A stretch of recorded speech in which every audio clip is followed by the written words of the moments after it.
Hi hello friends, ಎಲ್ಲರಿಗೂ ನಮಸ್ಕಾರ. Welcome back to Uma Pavagada cooking and blog. ಇವತ್ತಿನ ರೆಸಿಪಿ ಬಾಂಡ್ಲಿ ರೊಟ್ಟಿ. ಈ ಥರ ರೊಟ್ಟಿಗೆ ನಮ್ಮ ಕಡೆ ಬಾಂಡ್ಲಿ ರೊಟ್ಟಿ ಅಂತ ಕರಿತೀವಿ. ಜ್ವರ ಬಂದು ಊಟ ಸೇರ್ತಾ ಇಲ್ಲ, ಬಾಯೆಲ್ಲ ಕೆಟ್ಟಿದೆ ಅನ್ನೋರಿಗೆ ಈ ಥರ ರೊಟ್ಟಿ ಮಾಡ್ಕೊಂಡು ತಿನ್ನಿ, ತುಂಬಾ ಚೆನ್ನಾಗಿರುತ್ತೆ. ಬನ್ನಿ ಯಾವ ರೀತಿ ಮಾಡೋದಂತ ನೋಡೋಣ. ಅದಕ್ಕೂ ರೆಡ್ ಕಲರ್ ಸಬ್ಸ್ಕ್ರೈಬ್ ಬಟನ್ನ ಕ್ಲಿಕ್ ಮಾಡಿ, ಆನಂತರ ಪಕ್ಕದಲ್ಲೇ ಇರುವ ಬೆಲ್ ಬಟನ್ನ ಕ್ಲಿಕ್ ಮಾಡಿದರೆ ನಾನು ಮಾಡುವ ಪ್ರತಿ ವಿಡಿಯೋ ನೋಟಿಫಿಕೇಶನ್ ನಿಮಗೆ ಬರುತ್ತೆ. ಬಾಂಡ್ಲಿ ರೊಟ್ಟಿ ಮಾಡೋದಕ್ಕೆ ಫಸ್ಟು ಒಂದು ಅಗಲವಾಗಿರೋ ಪಾತ್ರೆ ತೊಗೊಳ್ಳೋಣ. ಆ ಪಾತ್ರೆಗೆ ಒಂದು 3 ಈರುಳ್ಳಿನ ಚಿಕ್ಕದಾಗಿ ಕಟ್ ಮಾಡಿ ಹಾಕ್ಕೊಂಡಿದ್ದೀನಿ.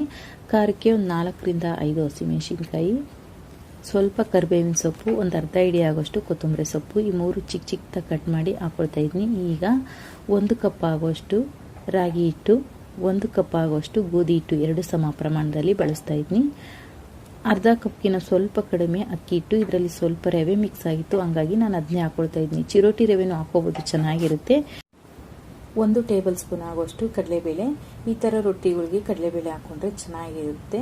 ರೊಟ್ಟಿ ತಿನ್ಬೇಕಾದ್ರೆ ಬಾಯಿಗೆ ಒಂದೊಂದು ಸಿಗ್ತಾ ಇದ್ರೆ ಕಡಲೆಬೇಳೆ ರೊಟ್ಟಿಗೆ ಒಂದು ಎಕ್ಸ್ಟ್ರಾ ರುಚಿನೇ ಬರುತ್ತೆ. ಈಗ ರುಚಿಗೆ ತಕ್ಕಷ್ಟು ಉಪ್ಪು ಹಾಕೊಂಡು ನೀರು ಹಾಕೊಳ್ಳೋದಕ್ಕಿಂತ ಮುಂಚೆನೇ ಚೆನ್ನಾಗೆಲ್ಲ ಮಿಕ್ಸ್ ಮಾಡ್ಕೊಳ್ಳೋಣ. ನೋಡಿ, ಈ ರೀತಿ ಮಿಕ್ಸ್ ಮಾಡಿಕೊಂಡು ಈಗ ಸ್ವಲ್ಪನೇ ನೀರು ಹಾಕೊಂಡು ಕಲಿಸ್ಕೊಳ್ಳೋಣ. ಇದಕ್ಕೇನು ನೀರಿನ ಮೆಜರ್ಮೆಂಟ್ ಏನಿಲ್ಲ, ಇಷ್ಟೇ ಹಿಟ್ಟಿಗೆ ಇಷ್ಟೇ ನೀರು ಬೇಕಂತೇನಿಲ್ಲ, ಒಂದು ಅಳತೆಗೆ ಕಲಿಸ್ಕೊಂಡ್ರೆ ಸಾಕು. ನೋಡಿ, ಈ ರೀತಿ ಎಲ್ಲ ಚೆನ್ನಾಗಿ ಕಲಿಸ್ಕೋಬೇಕು. ಉಪ್ಪು ಖಾರ ಎಲ್ಲ ಒಂದಕ್ಕೊಂದು ಚೆನ್ನಾಗಿ ಬೆರೆಯೋವರೆಗೂ ಕಲಿಸ್ಕೋಬೇಕು. ಈ ರೀತಿ ಎಲ್ಲ ಕಲಿಸ್ಕೊಂಡು ಈಗ ಒಂದು 5 ನಿಮಿಷದ ಕಾಲ ಇದನ್ನ ನೆನೆಯೋದಕ್ಕೆ ಬಿಡೋಣ. ಇಟ್ಟು ನೋಡಿ, ಒಂದು 5 ನಿಮಿಷ ಇಟ್ಟು ಚೆನ್ನಾಗಿ ನೆಂದಿದೆ. ಈಗ ರೊಟ್ಟಿನ ತಟ್ಕೊಳ್ಳೋಣ. ರೊಟ್ಟಿ ಮಾಡೋ ಹಂಚಿಗೆ ಸ್ವಲ್ಪ ಎಣ್ಣೆನ ಹಚ್ಕೊಳ್ಳೋಣ. ನೋಡಿ, ಈ ರೀತಿಯೆಲ್ಲ ಎಣ್ಣೆ ಹಚ್ಕೊಂಡು ಈಗ ರೊಟ್ಟಿನ ತೊಟ್ಕೊಳ್ಳೋಣ. ಸ್ವಲ್ಪ ನೀರು ಹಚ್ಕೊಂಡ್ಬಿಟ್ಟು ರೊಟ್ಟಿನ ತೊಟ್ಕೋಬೇಕು. ತುಂಬ ತೆಳುವಾಗಿ ತೊಟ್ಕೊಳ್ಳಿ, ಚೆನ್ನಾಗಿರುತ್ತೆ. ನಮ್ಮ ಕಡೆ ಇದಕ್ಕೆ ಬಾಂಡ್ಲಿ ರೊಟ್ಟಿ ಅಂತ ಕರಿತೀವಿ. ಇದು ಹೆಂಚು ಎಷ್ಟಿದೆಯೋ ಅಷ್ಟಕ್ಕೂ ರೊಟ್ಟಿ ತೊಟ್ಕೋಬೇಕು, ಚೆನ್ನಾಗಿರುತ್ತೆ. ತೆಳುವಾಗಿ ತೊಟ್ಕೋಬೇಕು. ನೋಡಿ, ಈ ರೀತಿ ಎಲ್ಲ ತೊಟ್ಕೊಂಡು ಒಂದು ಪ್ಲೇಟ್ನ ಮುಚ್ಚಿಬಿಟ್ಟು ಒಂದು 3 ರಿಂದ 4 ನಿಮಿಷಗಳ ಕಾಲ ಬೇಯಿಸ್ಕೊಳ್ಳೋಣ. ನೋಡಿ, ಒಂದು 3 ರಿಂದ 4 ನಿಮಿಷ ಆಗಿದೆ. ಈಗ ಈ ರೊಟ್ಟಿಗೆ ಸ್ವಲ್ಪ ತುಪ್ಪ ಹಾಕೊಳ್ಳೋಣ. ತುಪ್ಪ ಅಥವಾ ಬೆಣ್ಣೆ ಈ ರೊಟ್ಟಿಗೆ ಚೆನ್ನಾಗಿರುತ್ತೆ. 2 ಇಲ್ಲ ಅಂದರೆ ಎಣ್ಣೆನೇ ಹಾಕೋಬೋದು. ಇಲ್ಲಿ ನಾನು ಸ್ವಲ್ಪ ತುಪ್ಪ ಹಾಕೊಳ್ತಾ ಇದ್ದೀನಿ. ಹಾಕ್ಕೊಂಡು ಈಗ ಇನ್ನೊಂದು ಸೈಡು ತಿರುವಾಕೊಂಡು ಇದನ್ನ ಬೇಯಿಸ್ಕೊಳ್ಳೋಣ. ಜ್ವರ ಬಂದು ಬಾಯಿ ಕೆಟ್ಟೋಗಿದೆ, ಊಟ ಸೇರ್ತಾ ಇಲ್ಲ ಅನ್ನೋರು ಈ ಥರ ಆರೋಗ್ಯಕರವಾಗಿರುವ ರೊಟ್ಟಿ ಮಾಡ್ಕೊಳ್ತೀನಿ, ಚೆನ್ನಾಗಿರುತ್ತೆ. ಈಗ ಇದನ್ನು ಅಷ್ಟೇ ಒಂದು 2 ರಿಂದ 3 ನಿಮಿಷ ಬೇಯಿಸ್ಕೊಳ್ಳೋಣ. ನಮ್ಮ ಕಡೆ ಈ ಥರ ರೊಟ್ಟಿಗೆ ಬಾಂಡ್ಲಿ ರೊಟ್ಟಿ ಅಂತ ಕರಿತೀವಿ. ಈ ಥರ ಹೆಂಚು ತುಂಬ ತೊಟ್ಕೋಬೇಕು, ತೆಳುವಾಗಿ ಚೆನ್ನಾಗಿರುತ್ತೆ. ನೋಡಿ, ಬಾಂಡ್ಲಿ ರೊಟ್ಟಿ ರೆಡಿಯಾಗಿದೆ.